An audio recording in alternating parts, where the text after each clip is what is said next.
the king of hair oils.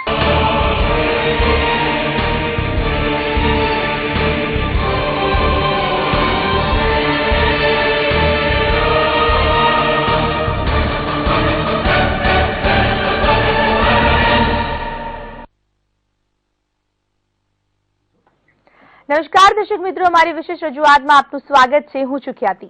Narendra મોદીને visa નહીં આપવા માટે વારંવાર નનૈયો ભણીને પોતાની મક્કમતા દર્શાવતી અમેરિકન સરકાર હવે મોદી મામલે નરમ વલણ અપનાવી રહી હોય તેમ લાગી રહ્યું છે. જી હા, અમેરિકન રાજદૂત અને નરેન્દ્ર મોદીની સંભવિત મુલાકાતને કારણે ફરી એકવાર વાતાવરણમાં ગરમાવો આવી ગયો છે.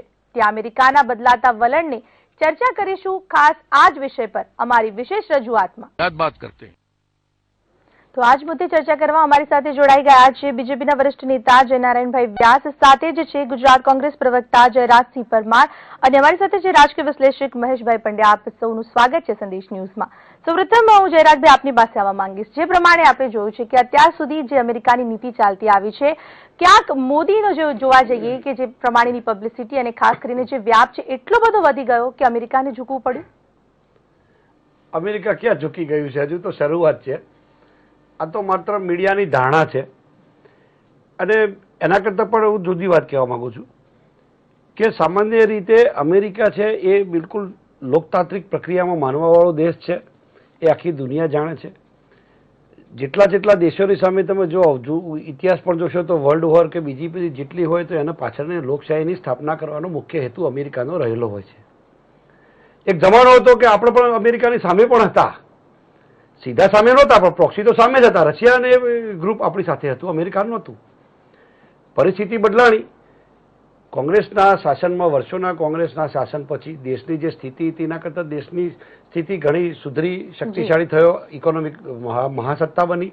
એટલે અમેરિકા જેવા દેશને પણ ભારત સાથે સંબંધો રાખવાની જરૂરિયાત ઊભી થઈ, જેના કારણમાં આટલા વર્ષોથી સ્થાપિત થયેલો કોંગ્રેસનું શાસન હતું, જેના કારણે દેશ મજબૂત થયો. એ તો કોઈ ના કહી શકે એવી સ્થિતિ નથી. હવે સવાલ એ આવે કે વિઝા, મોદી સાહેબને વિઝા આપવાના કે નહીં આપવાના, એ તો અમેરિકાએ એની વિઝા નીતિ ઉપર આધાર રાખે છે. પરંતુ અત્યાર સુધી જે પ્રમાણે ના પાડતો આવ્યું છે અને હવે જે પ્રમાણે મળવાની એક વાત છે, કદાચ ચાલુ મહિને પણ મુલાકાત થાય તેવી શક્યતા છે. પણ મુલાકાત તો નરેન્દ્રભાઈ મોદી સાહેબ એ ગુજરાતની જનતાએ ચૂંટેલા પ્રતિનિધિ છે, મુખ્યમંત્રી છે, 6 કરોડ જનતાના ચૂંટેલા પ્રતિનિધિ છે. લોકશાહીમાં ચૂંટાયેલો પ્રતિનિધિ એ અધિકાર જ હોય છે એમને વિઝા મેળવવાનો કે બીજા રાજ્યોમાં એમનો ડિપ્લોમેટિક પાસપોર્ટ પર ઇસ્યુ થઈ શકે અને વિઝા માટે પણ અધિકાર હોય છે. પણ આપણે એવા તો એવા કેવા કામ કર્યા કે તમને 13 દેશો વિઝા ના આપે? એ સ્થિતિ કોઈએ ઉભી કરેલી તો સ્થિતિ નહોતી ને કે હજુ સુધી નથી વિઝા મળ્યા. શું કારણ? જયનારાયણભાઈ, આપ શું કહેશો?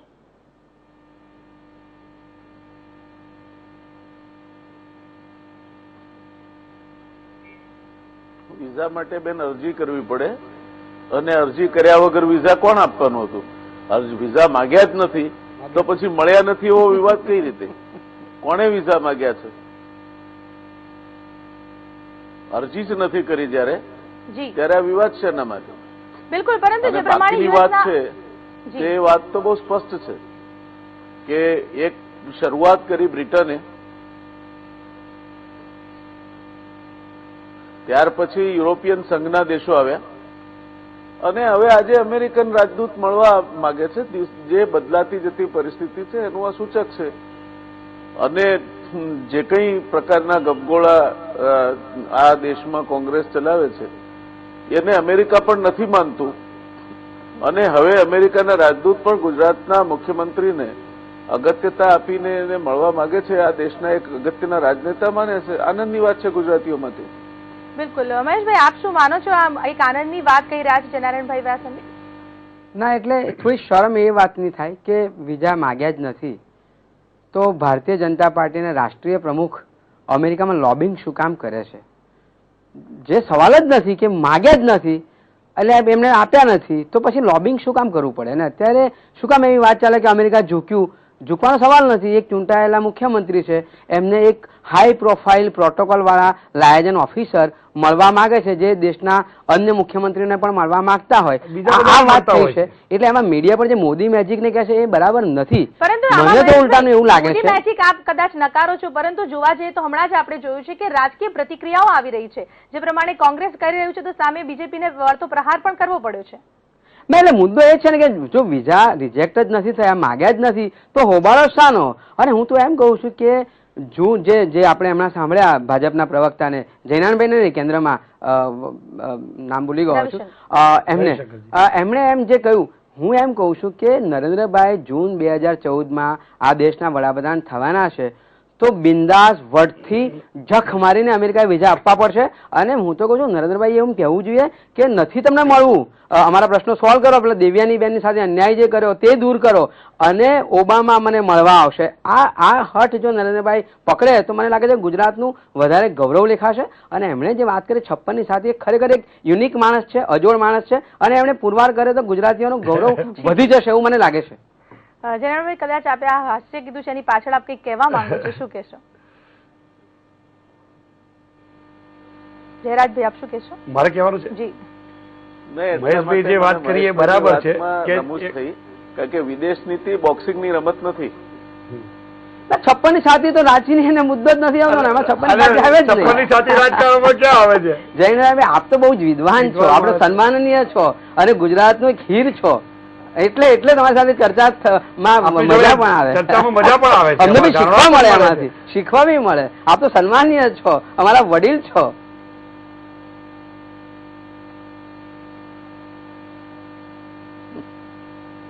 આપ શું કહેતા હતા જયરાજભાઈ? એટલે આપણે સાંભળીએ. મહેશભાઈ, આ શહીદ કરવાનો એક સારામાં સારો ના, બિલકુલ નહીં, બિલકુલ નહીં. તમે આપણે તો ઘણી ચર્ચાઓ પર્યાવરણમાં પણ થઈ છે, આપ મંત્રી હતા ત્યારે પણ થઈ છે, એટલે અને આનંદ થાય છે કે તંદુરસ્ત ચર્ચા તમારી સાથે થાય, મજા આવે. જયરાજભાઈ, મારે વ્યક્તિગત રીતે જાણવું છે કે અરજી કરવાની છે કે કેમ, મારે ફક્ત જાણવું છે. ચાલો આપણે જયરાજસિંહજીને સાંભળીએ. જયરાજસિંહજી, આપ આગળ વધો. નહીં, આપને પૂછવા માંગુ છું કે અરજી કરવાની આપને વાત કરી, મને ગમી કે વિદેશ નીતિ એ કોઈ બોક્સિંગની વાત નથી, બહુ સારી વાત છે આપની, એમાં કઈ નાના હોઈ શકે. એટલા માટે કે વિદેશ નીતિમાં અમેરિકાએ પહેલા એમને જાણ કરેલું છે કે અમારું જે સ્ટેન્ડ છે એ સ્ટેન્ડ ઘણી વખત આટલા મુદ્દાઓ આજે પહેલી વાર આવે છે એવું નથી, અગાઉ પણ આવી ચૂક્યા છે. પણ જ્યારે પણ અમેરિકાની વાત આવી તો અમેરિકાએ કહ્યું કે એક નાગરિક જે રીતે વિઝાની એપ્લિકેશન કરે એ રીતે નરેન્દ્રભાઈને પોતાનો અધિકાર છે એપ્લિકેશન કરવાનો. પણ અમારી જે વિદેશ નીતિની જે સ્ટેન્ડ છે એ જે પરિસ્થિતિ માટેના જે કારણો આપ્યા હતા એ કારણોમાં આજે કોઈ ફેર પડ્યો હોય તો પછી અમારી વિદેશ નીતિમાં માનો કે કોઈ વિઝા આપવા માટેનો ફેર પડે, પણ એ ફેર પડ્યો છે કે કેમ એ અમેરિકાએ તો ચકાસવું રહ્યું જ ને.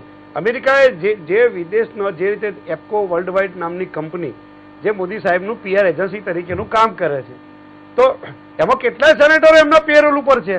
એ તો આપ તો બહુ સારી રીતે જાણો છો, વિદ્વાન છો, અને આપને તો માહિતી પણ છે કે કેટલાય બધા સેનેટરો US માં આજે પણ એપ્કો વર્લ્ડ વાઇડ થકી પેરોલ પર છે જ એના. તો એ પણ વાર તહેવારે કે છાસવારે ધીરે ધીરે કંઈક ના કંઈક મુદ્દા ઉપર વિઝા આપોની વાત કરતા જ હોય છે. સામે બીજા પણ ગ્રુપો છે જે વિરોધ પણ કરે છે. સવાલ એનો નથી, સવાલ એ છે કે અમેરિકાએ તો કહ્યું છે કે અમારા સ્ટેન્ડમાં ભાઈ જે અસરગ્રસ્તો હતા, તોફાનો થયા હતા, તો એના માટે જે આયોજન થવું જોઈએ એમાં શું કર્યું, એ પરિસ્થિતિ હતી તો એમાં શું ફેર પડ્યો, એટલા પૂરતી જ વાત હતી. તો એના પુનઃસ્થાપનની વિસ્થાપિતોના કે એમાં ફરક પડે છે કે કેમ, એ વાત હોય તો વિઝા મળશે. પણ મારી વાત એટલી જ છે કે વિઝા માટે અરજી કરવાના છે સાહેબ કે નથી કરવાના, એટલું જાણવું હતું.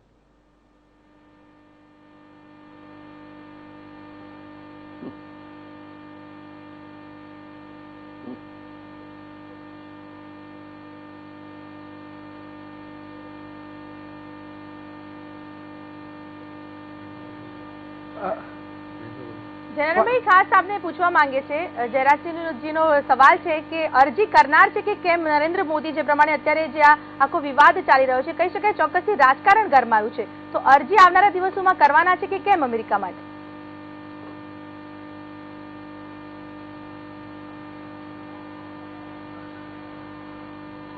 આવો પ્રશ્ન હોઈ જ ન શકે, કારણ કે કોઈ માણસ પરદેશ જવા માટે અરજી કરશે કે કેમ વિસા માટે. ને મહેશભાઈ ત્યાં છે એટલે મને વધારે મજા આવશે કહેવાની.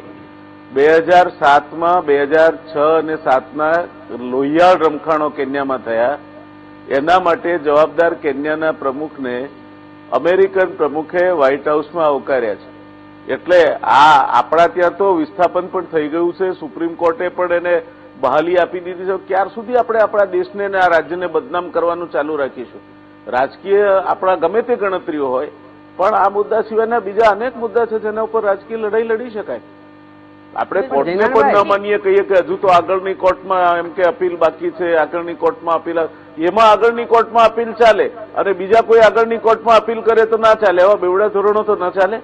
અને કોઈ પણ દેશની નીતિ હોય, વિઝા માટે અરજી કરવી જ પડે. કોઈએ જો આપણા ત્યાં આવવું હોય તો પણ વિઝા ઓન અરાઇવલ ન હોય દેશમાં આપણે અરજી કરવી જ પડે. પણ જવું હોય ત્યારે કરવી પડે અને જવું હોય ત્યારે કરશે. કારણ કે આપણી પાસે અત્યારે ચર્ચા તો આગળ આપણે યથાવત રાખીશું, પરંતુ હાલ સમય થઈ ગયો છે એક નાનકડા વિરામનો.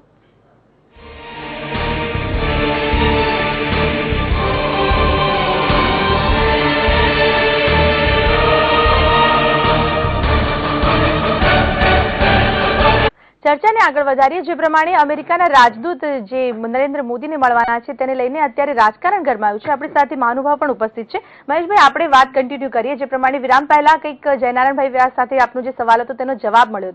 હવે આપ શું કહેવા માંગો છો તે જણાવશો. એટલે માનનીય જયનારાયણભાઈ એવું કહી રહ્યા હતા કે કેન્યાના પ્રમુખે ત્યાં ગયા અમેરિકામાં અને સન્માન કર્યું અમેરિકાએ. સવાલ એ જ છે કે ગુજરાતના મુખ્યમંત્રીને ક્યારે ના પાડી છે અમેરિકાએ? ના પાડી જ નથી.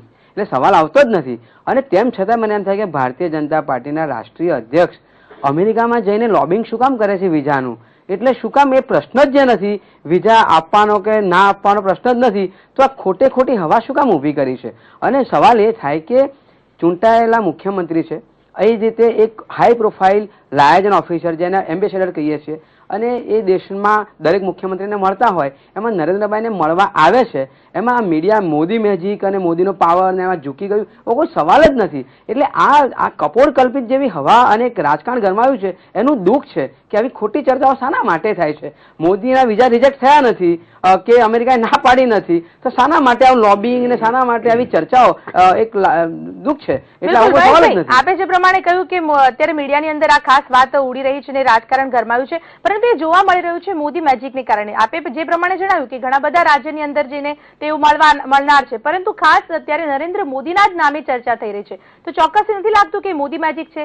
જયરાજસિંહ, હું આપને પૂછવા માંગીશ. જયરાજભાઈ, આપ શું કહેશો આ અંગે? એ ચર્ચા તમારા મીડિયામાં, ટીવીના સ્ક્રીન ઉપર ને ટ્વિટર ઉપર ને ફેસબુક પર એમનું એક ટોળું છે સ્પેશિયલ ભારતીય જનતા પાર્ટીનું, આઈટીનું. એ આ કાર્યક્રમો બધા આપ્યા જાય છે અને એમાં માટેનો એક ચોક્કસ વર્ગ પેડ લોકો છે જે બેઠા બેઠા હમણાં તમે જુઓ થોડા સમય પહેલા જ ફેસબુક પર અને ટ્વિટર પર એમને સ્પેશિયલ કેસમાં ઓબામા જાણે નરેન્દ્ર મોદીની સ્પીચ સાંભળતા હોય એવું ફેક પિક્ચર ફરતું કર્યું હતું. એના બીજા દિવસે સાચું ચિત્ર જોવા મળ્યું તો એના ઉપરથી આખી વાત જુદી નીકળી હતી. એટલે દરરોજ આવા હથકંડા આપવાનો એમને અને મોદી સાહેબને એવો શોખ છે. એટલે આમાં કંઈ મને તો નવાઈ લાગતી નથી, કોંગ્રેસ પક્ષને નવાઈ લાગતી નથી. આમાં નરેશ અગ્રવાલજીએ વાત કરી એ સારી વાત કરી કે આમાં અમેરિકાને શું લેવા દેવા? અમેરિકાને તો લોકશાહીમાં લોકો ચૂંટીને કોને મોકલે છે એનાથી લેવા દેવા. એટલે અમેરિકા કઈ અહીં જોવે કે ના જોવે, પણ આવી રીતે આવે તો આવા હથકંડા કરેલા હોય તો ઉપયોગી થાય. ચાઇનાનો મોબાઈલ નમૂના નામનો નીકળે, ટી સ્ટોલ નમૂના નામના ચાલુ થાય. આ બધા હથકંડા લોકો આવા નિમ્ન કક્ષાના જોતા હોય છે, પણ રાજકારણમાં એક વર્ગ હોય છે જેને એમાં પણ મજા આવતી હોય છે અને આમાં મોદી સાહેબને મજા આવે છે. હમણાં થોડા દિવસ પહેલા એમને જે પેલો ડ્રેસ પહેરીને જોયું હતું તો ચીફ મિનિસ્ટર કક્ષાનો માણસ આવા બહુરૂપી જેવા ડ્રેસ પહેરી પછી એમાં કેવા શબ્દો લાગે. કોઈ તમે કોન્વોકેશનમાં ગયા હોય અને એના માટે પ્રોટોકોલ માટે તમારે પહેરવું પડે તો બરાબર છે. પીછા આવું બધું લટકાઈ અને બહુરૂપી જેવું લાગે મુખ્યમંત્રીને, એ પણ ગુજરાત જેવા મુખ્યમંત્રીને શોભે ખરું? આપણી સાથે બીજેપીના વરિષ્ઠ નેતા પણ છે, તેઓ શું કહે છે આવો જાણીએ તેમની પાસેથી. જી જયનારાયણભાઈ, આપ શું કહેશો?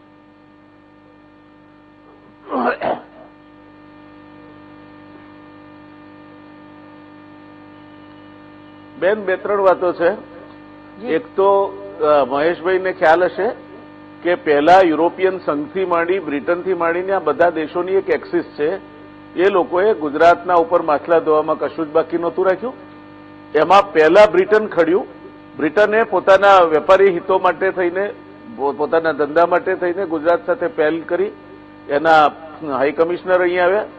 ત્યાર પછી યુરોપિયન દેશોના સંઘે આ વલણ અપનાવ્યું અને હવે અમેરિકા અપનાવી રહ્યું છે, કારણ કે એમને લાગે છે કે જે મુદ્દા લઈને એ લોકો ચાલતા તેમાં તથ્ય નથી અને આ દેશનો લોકમત એ દિશામાં નથી જઈ રહ્યો. વત્તા સુપ્રીમ કોર્ટના ચુકાદા પછી વાત કરવા માટેનું પણ કોઈ કારણ નથી. ત્યાર પછીની બીજી વાત પર આવીએ તો આપણા ત્યાં સાહેબ, ચીનની સાહેબ, ફાનસોથી જી, માંડી સાહેબ, વચ્ચે એક- અને સાહેબ, એક- હોળી વખતે આપણી પાસે પિચકારીઓ સમય ખૂબ જ સુદ્ધા અભાવ છે. વેચાય છે. તેમનો- સુપ્રીમ અહીં કોર્ટનો બજાર છે ટ્રાયલ કોર્ટનો તો ચુકાદો ચીનનું છે. માર્કેટ રિસર્ચ એટલું એડવાન્સ છે કે વેચે છે.